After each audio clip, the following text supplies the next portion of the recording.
Yeah, I think individuals do approach devotional times differently. I've noticed that. My wife is a counselor, for example, and so looking at some of the personality types from talking to her about counseling and being a little bit involved in some aspects of counseling. Some people are introverted and some people are extroverted.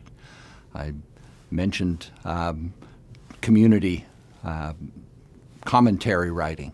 I'm an introvert. I'd much rather sit there by myself with a book, Bible. God is there too, but some people need community, need to process together, and I think that is a distinction that I've been becoming more aware of.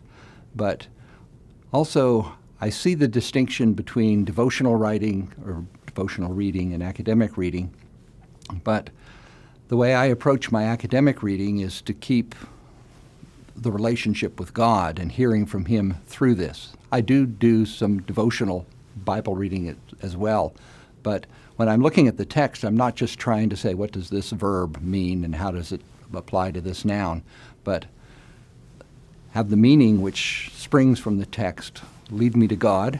And so, if you like, I view it's nice to get paid, if you like, to be involved in devotional reading and academic reading at the same time. I do try and mix up both, if you like, to have.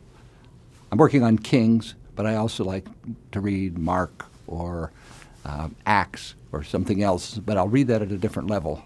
And one thing I have to be careful of doing is to not slip just into the academic mode, because reading for information is reading differently than reading for formation.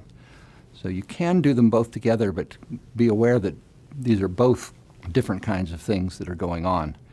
And a book that's helpful in this, for example, is Eugene Peterson's Eat This Word. Robert Mulholland has used several books too or written several books.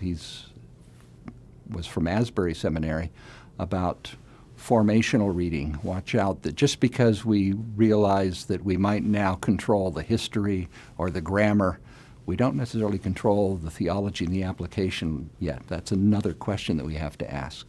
So to try and do them both simultaneously, but also separate them out at times, just to make sure that I'm not buried completely in the academic side.